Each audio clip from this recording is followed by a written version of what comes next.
Assalamualaikum warahmatullahi wabarakatuh. Sahabat Mahat yang berbahagia, kita jumpa pada episode perdana kajian daring Mahat Abdurrahman bin Auf, Karimah.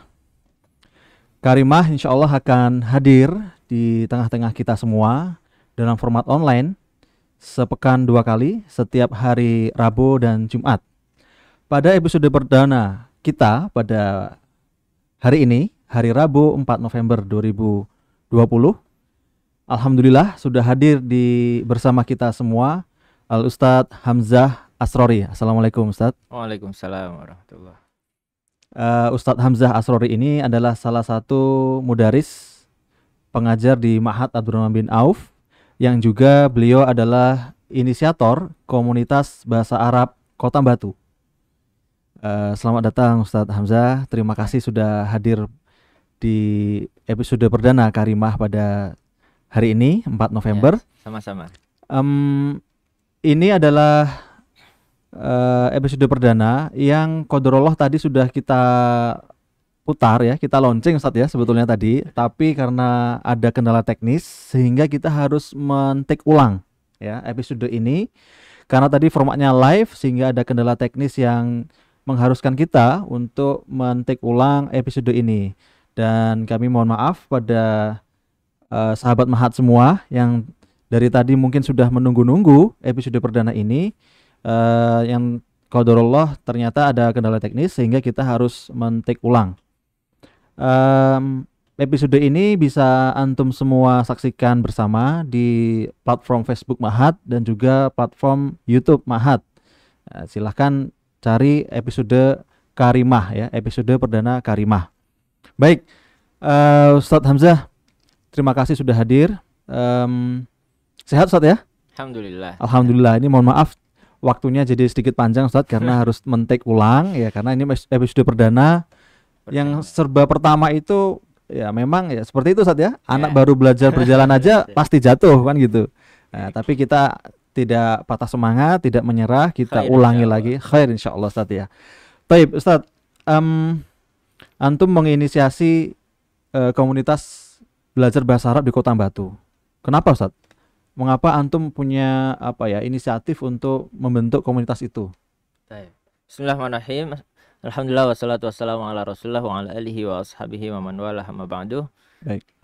Terima kasih kepada Ma'had Abdurrahman bin Auf yang sudah menyediakan waktu untuk kita bisa saling sharing, berbagi, saling mengambil manfaat dari acara Karimah ini. Mudah-mudahan Karimah ini nanti bisa berkembang. Amin, amin. Dan kemudian banyak yang menyimak dan menonton sehingga insya Allah manfaat itu lebih luas insya Allah. Amin, amin. Nah, terkait pertanyaan tadi itu, kenapa saya menginisiasi komunitas bahasa Arab di Kota Batu?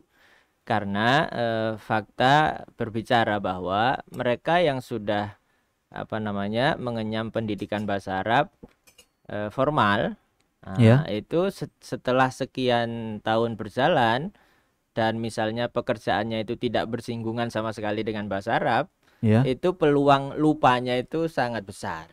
Ya. Jadi kira-kira lulusan bahasa Arab itu harusnya bergaransi gitu ya. Bergaransi selamanya. Begitu Ustaz ya?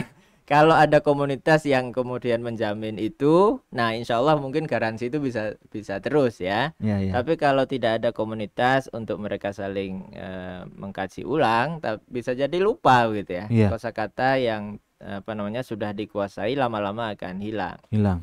Gitu ya. Maka forum ini mudah-mudahan bisa membantu komunitas bahasa Arab di Kota Batu khususnya untuk bisa sama-sama saling mengingatkan ya satu dengan yang lain, berbagi dari sisi gramatika ya, kemudian takbir ya, pengucapan yang benar dan seterusnya, termasuk pembelajaran dan non formal sifat-sifatnya ya. Non formal. Mudah-mudahan itu membantu sehingga mereka bisa tetap ingat. Jadi karena sebetulnya karena bahasa itu babnya adalah kebiasaan Ustaz ya, kebiasaan. Sehingga kalau misalnya sudah lulus dari pesantren, sudah lulus dari sekolah yang punya bekal bahasa Arab dan jarang dipakai setelah dari sana, itu lama-lama akan hilang. Ada kemungkinan ya lupa, kemudian ya karena tidak terbiasa, tidak ada sarana untuk membiasakan diri untuk menggunakan bahasa Arab. Nah, ini makanya antum membuat komunitas itu. Begitu ya, Masya Allah, luar biasa.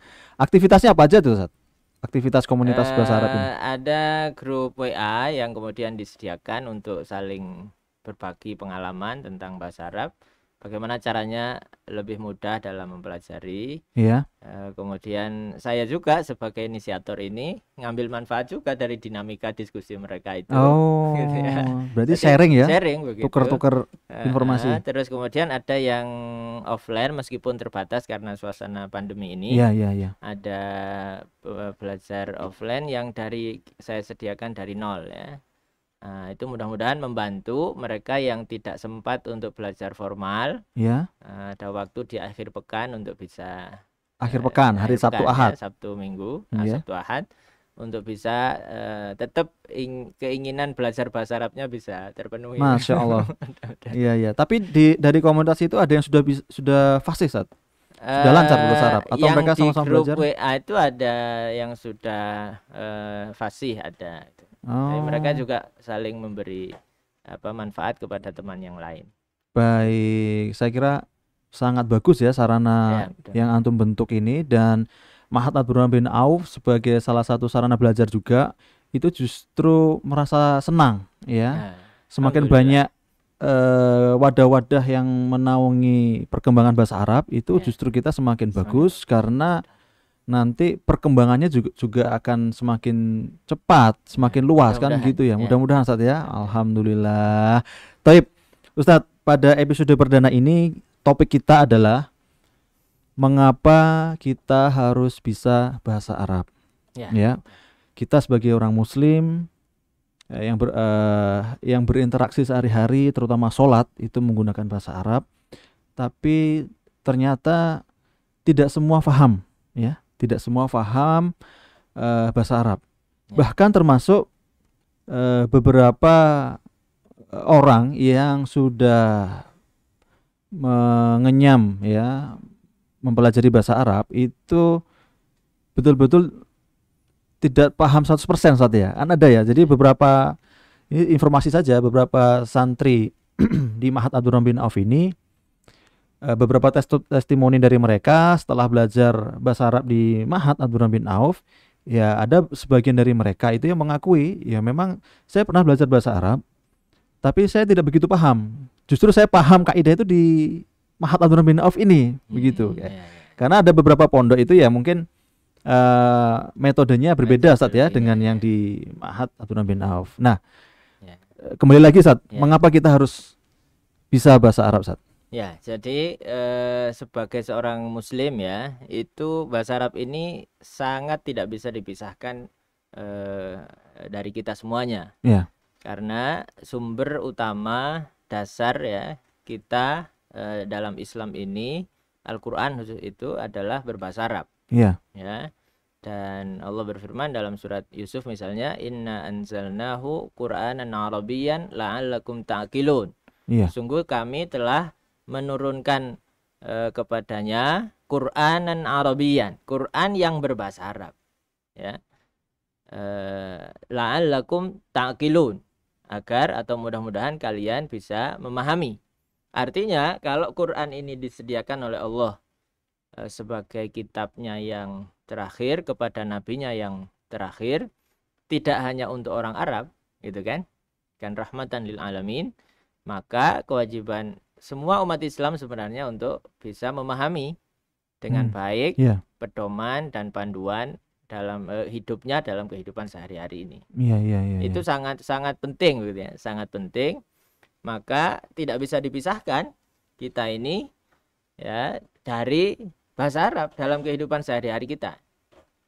Khususnya bahasa Arab adalah lughatul ibadat ya, ibadah harian seperti yang tadi disampaikan di awal bahwa sholat ya, doa, bahkan sejak kita lahir itu sudah dikenalkan dengan bahasa Arab gitu ya. Masya Allah.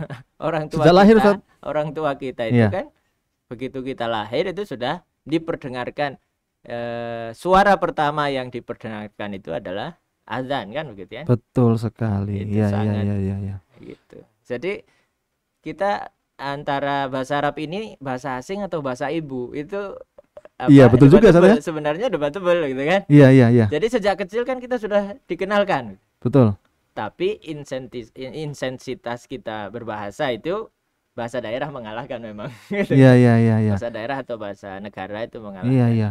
Ini menarik Ustaz ya, karena ya betul ya. Jadi saya jadi sadar kembali bahwa manusia ketika pertama kali muncul di muka bumi ya, lahir dari rahim ibunya, suara yang diperdengarkan pertama kali itu dalam bahasa Arab. Dalam bahasa Arab. Yaitu azan itu tadi. Azan itu dalam bahasa Arab.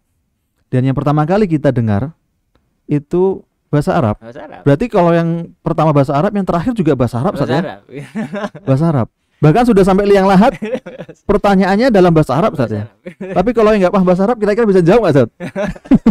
Itu wallahu alam ya. Artinya begini, betul sekali. Jadi ternyata bahasa Arab itu sangat fundamental bagi kita orang Muslim, Ustaz ya.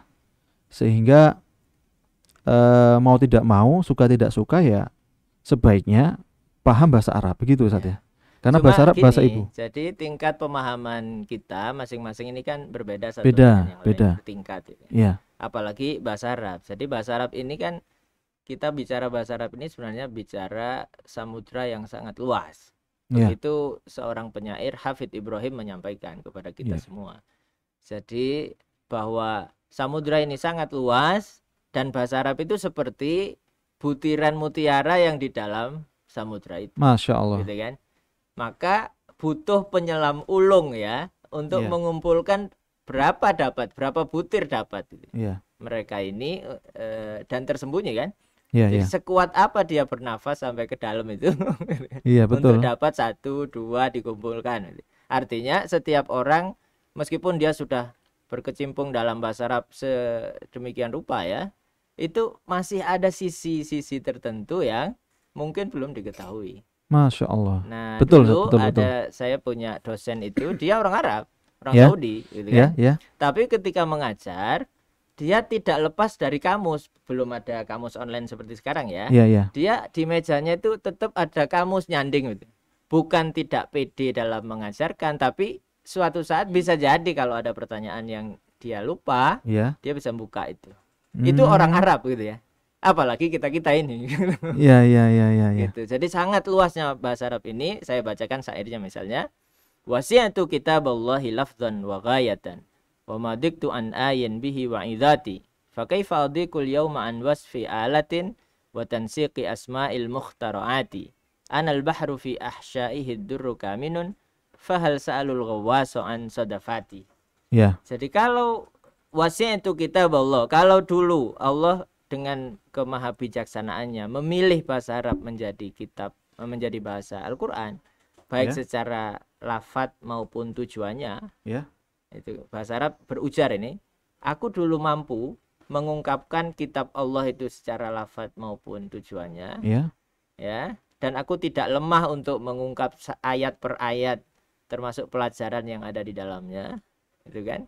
Fa kaifa adiku, lah terus bagaimana mungkin sekarang ini aku tidak mampu untuk hanya sekedar mensifati sebuah alat atau mendeskripsikan sebuah alat ya, atau kemudian menyusun nama-nama hasil inovasi baru manusia.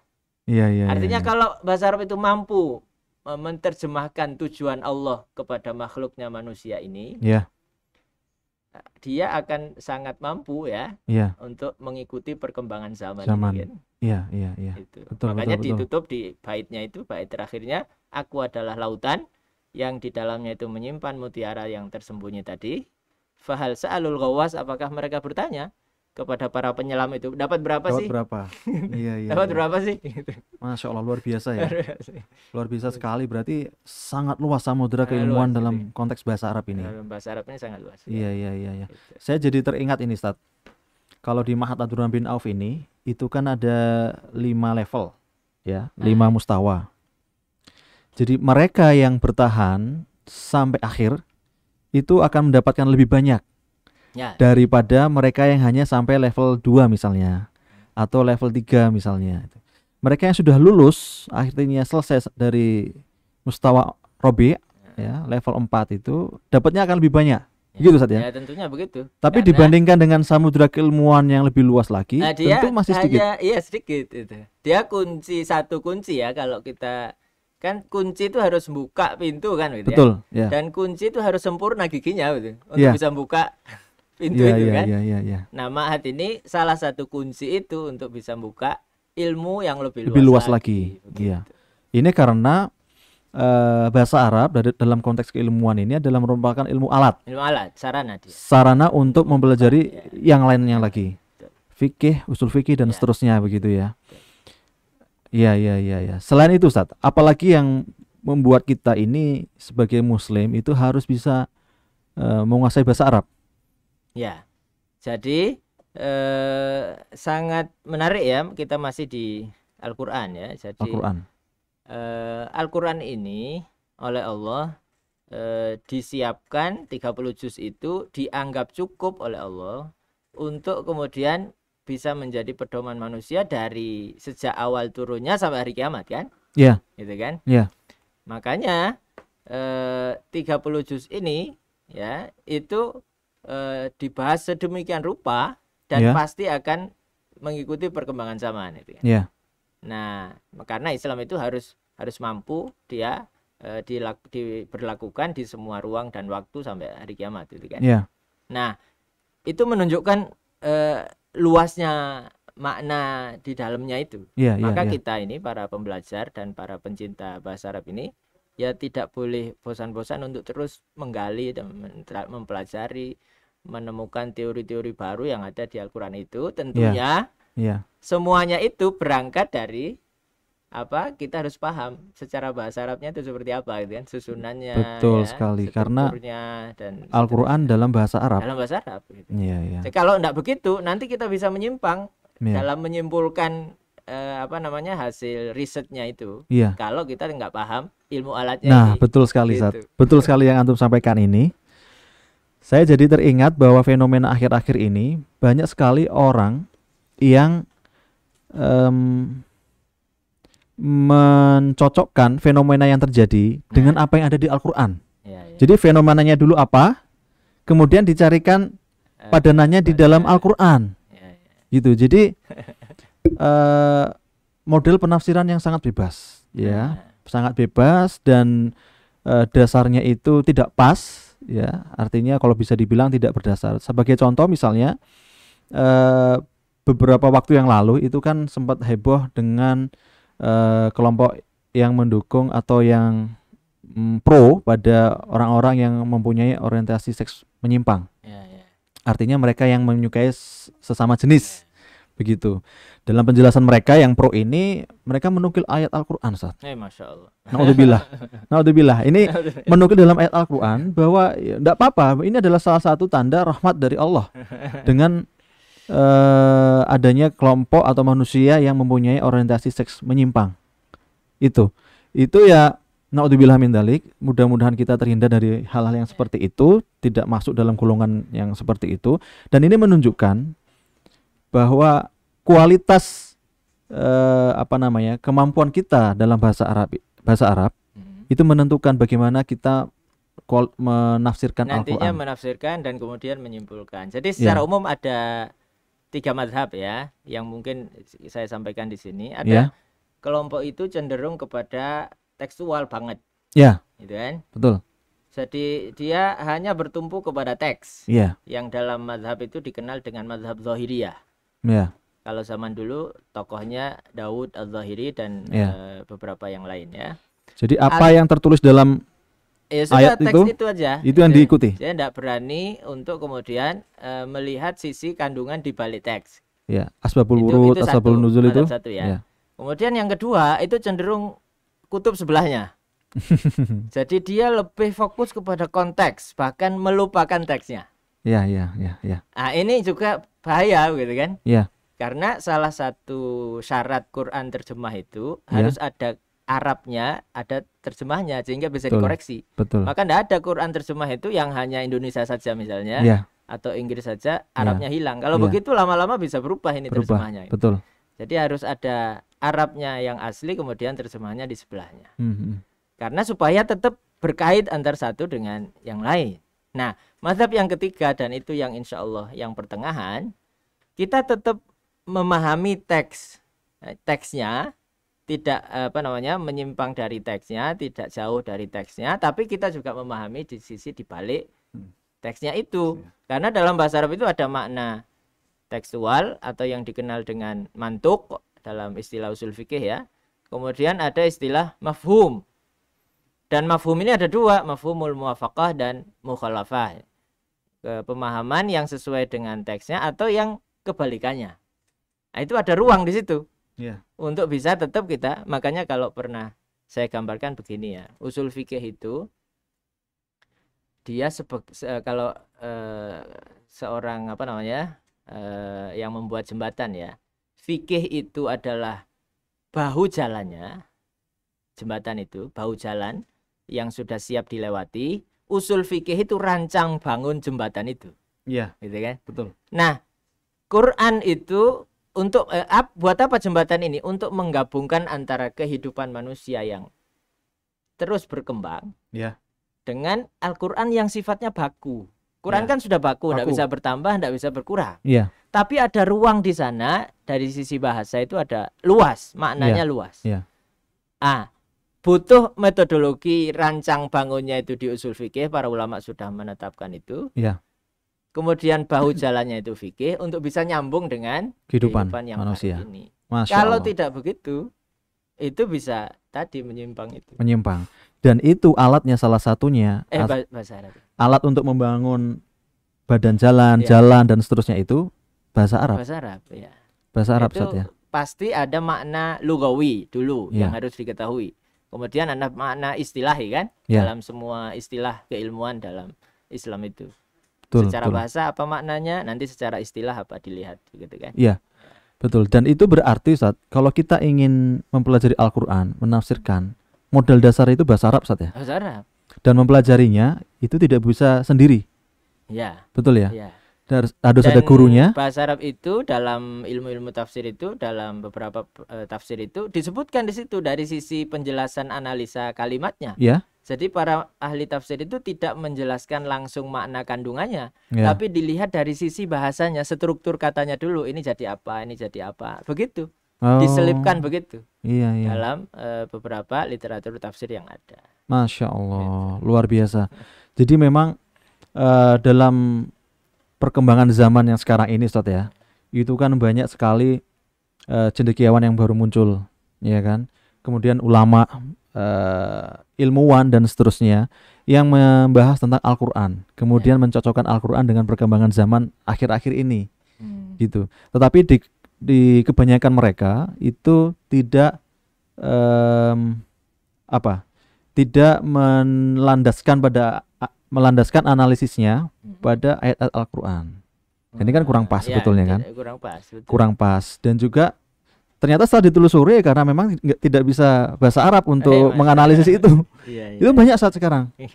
Banyak sekarang itu. Jadi memang hati-hati dengan banyaknya bermunculan ulama, cendekiawan, ilmuwan akhir-akhir ini yang ilmuwan muslim saat ya. Akhir-akhir ini yang mencoba menganalisis berbagai fenomena zaman akhir-akhir ini yang ternyata setelah ditelusuri tidak fasih, tidak paham bahasa Arab. Ya itu justru akan memperumit keadaan. Saya kira seperti itu. Ya bisa jadi seperti itu karena salah dalam memaknai atau mengambil satu huruf saja misalnya. Satu huruf saja. Ada itu seperti bisa, itu ya. Iya, jadi bisa kesimpulannya bisa berbeda gitu kan. Contohnya apa? Contohnya misalnya ya, yang dalam ayat wudu itu kan, dan kemudian menjadi dasar perdebatan atau perbedaan pendapat di kalangan ulama mazhab. Itu ayat wudu ya. Tentang wudu ya. Tentang wudu saja. Misalnya salah satu contohnya seperti saya bacakan misalnya di surat Al-Maidah ayat 6. Al-Maidah ayat 6 ya. Oke. A'udzubillahi minasyaitonirrajim. Ya ayyuhalladzina amanu idza qumtum ilas salati faghsilu wujuhakum wa aydiyakum ilal marafiqi wamsahu biru'usikum wa arjulakum ilal ka'bain. Menariknya di situ ada tambahan ba pada kata wamsahu biru'usikum. gitu kan. Nah, awalnya itu kan membasuh. Faghsilu, basuhlah wajah kalian, rukun wudhu ya. Kemudian kedua tangan kalian sampai siku. Tapi di tengah-tengah itu wamsahu biru'usikum, mengusap kepala. Nah, masaha itu secara bahasa kan sebenarnya dia muta'addi namanya. Itu tidak membutuhkan tidak membutuhkan tambahan untuk huruf lain untuk bisa langsung kepada objeknya. Jadi wamsahu ru'usakum itu boleh sebenarnya. Nah, cuma kata ba ini yang kemudian melahirkan perbedaan itu.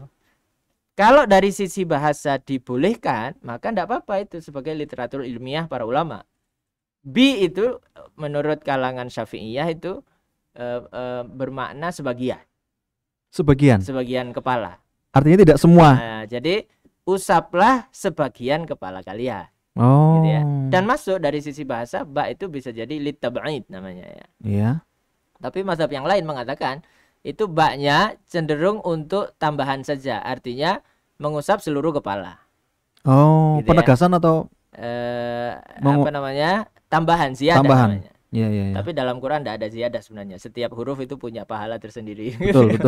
Tapi di bahasa Arab itu literaturnya mengatakan baknya itu sebenarnya tidak fungsi. Kalaupun diambil boleh. Tapi ini Quran tidak bisa begitu ya. Yeah. Tapi pembahasan itu muncul gitu. Yeah. Ada mengusap seluruh kepala, sebagian yang lain mengusap sebagian kepala. Dan kalau dari sisi bahasa itu masuk, boleh menurut bahasa Arab, itu boleh begitu ya. Dan itu beredar di mazhab itu beredar di tengah-tengah masyarakat. Sebagian masyarakat pakai satunya, sebagian yang lainnya. Masya Allah. Gitu. Hanya dari satu huruf saja. Satu huruf saja. Melahirkan banyak. Empat ya, 4 mazhab itu. Iya itu. 4 cara membasuh muka ketika wudhu. Iya. Dan itu mengusap kepala. Ya, mengusap kepala. Khususnya ini. Itu semua ya diperbolehkan. Artinya kan. Artinya ya dari sisi ininya ada. Kemudian nanti dikuatkan dengan hadis Nabi yang lain. Hadis Nabi. Iya. Dan kemudian menjadi, dan itu dibukukan begitu ya. Secara ilmiah ada, bisa akhirnya berkembang sampai sekarang tuh Ustaz ya. Cara membasuh muka itu kan ya. Iya. Karena berawal dari menafsirkan itu tadi. Dari hanya satu huruf saja. Satu huruf. Nah, itu kan kalau kita nggak ngerti bahasa Arab, itu kan repot itu kan. Nggak sampai sedetil itu saya pikir ya. Kalau orang itu tidak mengerti. Dan bahkan bisa liar, Ustaz. Bisa begitu. Bisa liar. Iya. Gitu. Gitu kan begitu. Kemudian contoh lain misalnya ya. Iya. Ada namanya dalam salah satu ciri khas bahasa Arab itu istirak. Istirak itu satu kata mempunyai 2 arti atau lebih. Iya. Nah, secara bahasa begitu bisa. Dan itu menjadi salah satu titik juga perbedaan. Bahkan 2 kata ini, 2 makna ini bisa jadi berlawanan satu dengan yang lain. Contoh di ayat talak itu ya, masa iddah itu kan 3 kali kuru, salah satu kuru. Wal mutallaqatu yatarabbasna bi anfusihinna salasata kuru. Nah, 3 kuru itu dari sisi bahasa bisa 3 kali suci atau 3 kali haid. Masuk, dua-duanya masuk. 3 kali suci dan 3 kali haid itu beda Ustaz ya? Dari sisi ruang waktunya, sisi lamanya beda. Coba betul, iya betul. Bisa berbeda. Jadi dia boleh dinikahi lagi oleh laki-laki lain itu setelah 3 kali kuru. Ya, haidnya atau bisa sucinya? Haidnya, bisa sucinya. Gitu. Jadi kita kesulitan juga kadang kalau nerjemah bahasa Indonesia kan. Ini 3 kali apa gitu. Kalau kita terjemah kepada 3 kali suci berarti kita menguatkan yang mazhab satunya itu. Kalau kita terjemah 3 kali haid, kita menguatkan salah satu mazhab yang lain. Tapi dengan penafsiran seperti itu diakui di kalangan mazhab Ustaz ya? Iya, diakui dan ilmiah. Dan kalau secara bahasa Arabnya itu dia masuk, para ulama tidak bisa memungkiri, tidak bisa. Masya Allah, luar biasa ini, luar biasa Ustaz. Jadi memang perbedaan itu sudah sunatullah Ustaz ya? Iya, jadi memang dari Al-Quran sendiri. Ya, begitu. Memang diperlukan untuk kita luas ya dalam memandang perbedaan itu. Kemudian saklek satu dan seterusnya. Karena para ulama sendiri secara ilmiah mereka membahas satu demi satu dan kemudian melahirkan madhab itu. Iya, sangat luar biasa, dan itu kunci berawal dari bahasa Arab. Gitu. Dari bahasa Arab. Nah, sehingga sekarang justru sangat mengkhawatirkan karena banyak cendekiawan, ulama, ilmuwan muslim yang mengeluarkan analisis, tafsiran, bahkan menghukum sesuatu, tapi tidak kemampuan bahasa Arabnya dipertanyakan sekali gitu, Ustaz. Itu sekarang cukup banyak, dan ini harus hati-hati ya para sahabat Mahat semua, harus hati-hati. Lihat dulu ya, lihat, dan guru itu memang penting ya. Guru kita belajar, mengkaji, belajar bersama itu penting. Apakah dia paling tidak bisa nggak sih bahasa Arab orang ini, nggak gitu ya, Ustaz ya. Kaidahnya bisa nggak? Karena dari bahasa Arab itu tadi seperti yang antum bilang, berkaitan dengan fikih dan usul fikih. Ya, sangat berkaitan. Kalau tidak bisa bahasa Arab, bagaimana dia bisa memahami usul fikih, kan begitu, Ustaz? Mungkin ada satu tema di usul fikih itu namanya dalalatul alfaz. Itu akan sangat sulit dipelajari bagi yang tidak punya basic bahasa Arab.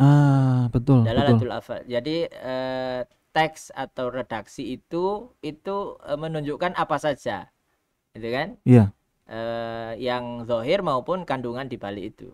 Itu harus tahu kosakata bahasa Arab dan tata bahasa Arab. Masya Allah. Kalau belum mengenal, sangat kesulitan. Sangat kesulitan, apalagi untuk mempraktekkan ilmu dalalatul alfaz itu. Masya Allah. Dan itu nggak bisa instan saat yang mempelajarinya ya. Betul. Jadi nggak bisa instan. Artinya bahasa Arab itu butuh proses, gitu kan. Butuh proses. Nah, itu kan akhir-akhir ini di luaran sana itu, saat ya banyak sekali wahana-wahana belajar yang berbahasa Arab. Saya kira nggak hanya bahasa Arab ya, bahasa Inggris, bahasa Arab dan seterusnya. Itu yang bisa bisa dikuasai dalam waktu 24 jam, 2 hari, 3 hari gitu. Itu banyak saat itu, saat seperti itu. Itu gimana saat menurut antum? Memang betul bisa instan itu atau gimana? Kalau hanya untuk membaca Quran ya, membaca teks Arab itu mungkin ya sudah banyak metode 4 jam, 8 jam dan seterusnya, dan sudah banyak terbukti hanya untuk membaca, gitu kan? Hanya untuk membaca. Tapi kalau mempelajari bahasa Arab dengan semua kecakapan berbahasa, artinya menjadi aktif ya, dia bisa baca, bisa nulis, bisa memahami, mendengar pun paham, itu nggak bisa instan. Iya. Jadi butuh proses ya. Butuh proses. Jadi metode-metode yang tadi berkembang itu butuh diuji di lapangan. Jadi sejauh mana keberhasilannya. Iya. Jangan-jangan yang bisa cuma satu. Mungkin salah satu dua. Dia fokus mungkin salah satunya. Bisa mungkin. Tapi kalau semuanya harus dikuasai terus dalam waktu singkat, ini kayaknya berat sekali. Berat ya. Kemudian kalau sudah begitu, Ustaz ya, ini kan kalau di Mahat ini banyak yang mendaftar belajar di Mahat Abdurrahman bin Auf ini, Ustaz ya, belajar bahasa Arab. Itu mereka dari kalangan yang usianya sudah tidak muda lagi. Ya, bahkan ada yang usianya lanjut, artinya di atas 60. Ya, di atas 60. Nah, ini ada tidak kiat-kiat yang bisa antum berikan pada kita semua muslim yang motivasi belajar bahasa Arabnya itu tinggi ya, karena mereka mungkin ada beberapa yang menyesal, kenapa saya nggak belajar dari dulu gitu ya, baru sadar manfaat belajar bahasa Arab ini ketika sudah usianya sudah nggak muda lagi ya, usia 30, usia 40 gitu. Nah, ada nggak tips untuk mereka ini? Nah, jadi di mukadimahnya modul Al-Arabiyah Baina Yadai, itu disampaikan ada dua kemampuan yang harus kita kuasai ya. Yang pertama, bahasa itu kita harus menguasai anasirul lughah, elemen berbahasa. Elemen berbahasa itu nggak lepas dari kosakata, suara yang harus kita latih mendengar bahasa itu ya. Terus setiap hari begitu. Terus gramatika, bahasa Arab, nahwu dan shorof, terus menulis yang benar. Karena kadang apa yang kita dengar tulisannya beda. Betul. Gitu kan? Ada huruf itu yang dibaca tapi tidak ditulis. Ada yang ditulis tapi tidak dibaca. Nah, yang seperti itu bagi yang tadi yang sudah misalnya usia lanjut, saran saya khususnya untuk kosakata misalnya, kan untuk hafalan itu kadang sulit ya. Dengan aktivitas masing-masing kita. Pernah ada testimoni dulu, waktu kita dulu ada akhir pekan di sini. Iya. Pernah dulu ada akhir pekan itu ada yang mengatakan begini, saya di rumah itu, dan mungkin perlu dicoba itu. Ya. Saya di rumah itu, hampir setiap sudut benda di rumah itu saya tempel. Betul, iya. Kosakata itu bahasa Arab tanpa terjemah. Tanpa terjemah. Tanpa terjemah. Jadi pas menghadap benda itu dia baca, bendanya kan sudah tahu, nggak usah diterjemah. Jadi kalau diterjemah itu kan kita harus mikir 2 kali ya, mikir bacanya sama mikir kosakata terjemahannya. Nah ditempel itu, jadi misalnya kulkas ya, salaja. Dia pas mau buka kulkas baca itu kan. Lama-lama dia ingat. Ingat, betul. Itu tips sangat membiasakan karena membiasakan ya. Gitu. Nah, sekalian merekam cara nulisnya. Iya, betul. Karena kurang alif, kurang titik itu kan masalah jadinya kan. Iya. Iya. Jadi itu yang masih satu ini, elemen berbahasa. Ya. Kemudian yang kedua, kecakapan berbahasa tadi. Dia membiasakan mendengar, mengucapkan ya, berbicara, membaca dan menulis. Nanti lama-lama dia ketika mengasah begitu setiap hari. Kalau formal misalnya waktu di ma'had, non formalnya waktu di rumah. Terus diasah begitu. Dari akumulasi hasil pengasahan itu bisa jadi dia suatu saat, loh kok tiba-tiba saya bisa bahasa Arab gitu. Oh, Masya Allah. Dengan sendirinya dengan nggak sendirinya, sadar ya? Tapi setelah proses yang betul. panjang tadi. Iya. Kalau nggak ada proses itu ya sulit. Iya, betul. Karena memang ketika kecil kita diajari bicara pun oleh orang tua kita, itu nggak bisa langsung bisa. Iya kan? Tidak akan langsung bisa ayah gitu. Nggak akan langsung bisa kan? Buya itu nggak akan langsung bisa buya. Dia banyak mendengar. Betul. Jadi kalau kita belajar teori pembelajaran bahasa asing khususnya bahasa Arab ini, yang saya baca itu bahwa orang belajar bahasa kedua, kalau kita anggap bahasa Arab sebagai diantara bahasa asing ya, tadi kan kita masih debatable tuh antara bahasa asing atau bahasa ibu atau bahasa asing, ya betul. Gitu kan?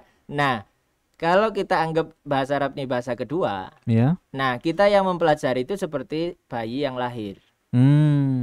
Jadi apa yang dilakukan bayi itu, dia kan tidak bisa ngomong, dia banyak mendengar dulu.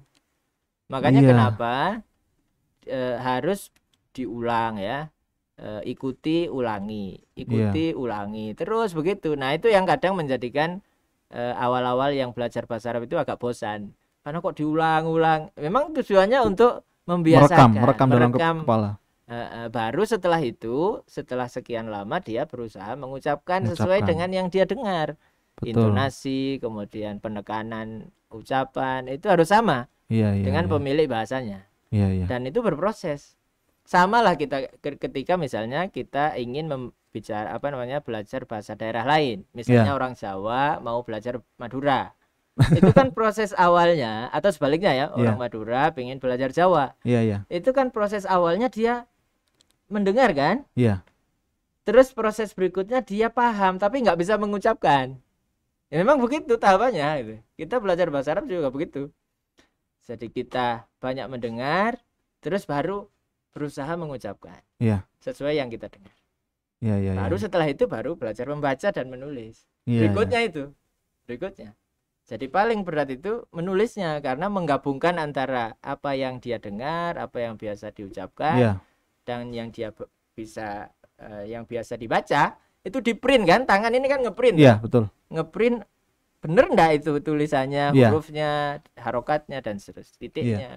Memang cara orang mengingat itu tergantung tipe-tipenya saja. Karena orang pembelajar itu kan ada yang lewat gerakan, ada yang lewat audio, ada yang lewat visual itu. Jadi semua itu dicoba saja untuk bisa merekam ke memori kita kata-kata mufrodatnya itu. Kemudian struktur bahasanya itu bagaimana. Itu memang ya sekali lagi nggak bisa instan juga saja. Jadi nggak bisa instan. Proses tadi itu. Proses tadi harus bahkan meskipun sudah selesai dari Ma'had Abdurrahman bin Auf pun ya, katakanlah seperti itu ya, itu sebaiknya berinteraksi dengan orang-orang yang bisa bahasa Arab juga begitu. Untuk menjaga itu, termasuk diantaranya komunitas bahasa yang saya inisiasi itu. Atau kalau enggak, saya sering juga mengucapkan begini ya, kalau sekarang Anda belum bisa, cari kitab yang Anda minati, yang belum bisa baca, jadi motivasi besar bagi Anda. Suatu saat kitab ini harus saya bisa baca gitu. Betul. Saya ada teman seperti itu. Jadi dia akan terdorong berat ya untuk terus kemudian berusaha. Suatu saat kitab ini harus saya kuasai. Masya Allah. Itu kan ada proses yang harus dilalui kan? Ya. Sampai dia bisa baca kitab. Iya betul. Masya Allah, luar biasa nih. Kita sharing pada episode perdana ini luar biasa Ustaz. Jadi ya memang kebiasaan ya, satu bahasa Arab itu. Yang kedua konsistensi dalam mempelajari. Ya. Betul. Yang ketiga dari segi motivasi kita mempelajari karena bahasa Arab ini adalah bahasa ibadah. Tidak sekedar bahasa asing. Tidak hanya sekedar bahasa asing. Ya, dia bahasa ibadah, bahasa umat Islam keseluruhan, gitu kan. Bahkan para ilmuwan bahasa Arab itu, yang tokoh-tokoh utamanya itu bukan orang Arab, gitu kan. Masya Allah. Itu menunjukkan bahwa bahasa Arab ini milik semua umat Islam, gitu ya. Tidak hanya milik orang Arab saja. Contoh misalnya kan dari sisi madrasah tata bahasa itu waktu Abbasiyah dulu, zaman Abbasiyah itu ada dua madrasah besar, dua mazhab besar di Nahwu itu, Nahwu dan Sharaf itu. Dan namanya Mazhabul Kufah dan Basrah. Tokoh mazhab Basrah ini adalah salah satunya Sibawayh. Nah, Sibawayh ini orang bukan orang Arab, orang Persia, gitu kan. Maka namanya Weh itu. Weh itu ada orang Persia, gitu kan. Nah, yang salah satu tokoh di yang madrasah Kufah itu Al-Kisai. Al-Kisai. Dan itu persaingan dalam kebaikan ya, enggak apa-apa. Basrah berdiri dulu, kemudian baru Kufah. Itu para ulama masing-masing di situ bersaing ya. Artinya dalam kebaikan, berlomba terus berkhidmah dengan bahasa Arab ini. Masya Allah. Dan dari Indonesia juga ada Ustaz ya. Zaman dulu kan Minangkabawi itu. Itu. Dan Syekh Al-Bantani. Dan beberapa ulama yang perkembangan Islam dalam sejarahnya tercatat ada nama orang dari Indonesia, Nusantara waktu itu. Memang milik umat Islam. Milik umat Islam. Sehingga dengan demikian kita sebagai umat Islam Muslim tidak perlu malu. Perlu malu. Kapanpun usianya, berapapun usianya, kapanpun waktunya, kalau ada kesempatan untuk belajar, belajar saja. Karena tidak ada kata terlambat dalam bahasa Arab ya. Dan sekarang sarana insya Allah sudah banyak, diantaranya media kita yang sekarang ini. Ini bagian dari pembelajaran dan memotivasi lah ya, memotivasi sahabat Mahat semua, baik yang memotivasi baik yang sudah pernah belajar maupun yang belum pernah belajar sama sekali. Tidak perlu malu, yang sudah pernah belajar ingin mempertahankan gabung komunitas. Insya Allah. Bahasa Arab, Masya Allah, luar biasa. Tapi Ustadz, terima kasih sudah sharing di episode perdana Karimah hari ini. Alhamdulillah. Ditunggu episode berikutnya dengan antum ya. Kalau misalnya bisa, kita ada rencana untuk membuka kelas kaligrafi. Jadi sahabat Mahat, Ustadz Hamzah ini adalah mudaris pada mata kuliah khot. Khot itu kaligrafi, seni menulis dalam bahasa Arab yang beliau sudah terbukti karena saya sudah menggunakan jasa beliau ya. Saya pernah meminta tolong Ustadz Hamzah ini untuk membuat logo dalam bahasa Arab yang Masya Allah luar biasa, sangat indah. Nah, mudah-mudahan Ustadz ya kita bisa bikin workshop lah ya, mungkin workshop penulisan kaligrafi untuk mereka yang awam supaya mereka bangga dengan keislamannya. Ya kan sekarang ini kan orang kadang-kadang karena situasi zaman akhir-akhir ini jadi malu menunjukkan simbol keislaman, ya kan? Jadi malu. Baik Ustadz, sementara itu kami terima kasih sekali antum sudah hadir dan meluangkan waktunya untuk memberikan motivasi ke kita tentang bahasa Arab ini, mempelajari bahasa Arab. Oke sahabat Mahat, sementara itu yang bisa kami sampaikan pada episode perdana ini, insya Allah kita akan rutin setiap pekan 2 kali. Pekan ini akan hadir lagi hari Jumat tanggal 6 November masih tentang bahasa Arab ya, masih tentang bahasa Arab. Sekian dari kami, wa'afu minkum, wassalamualaikum warahmatullahi wabarakatuh. Waalaikumsalam warahmatullahi wabarakatuh.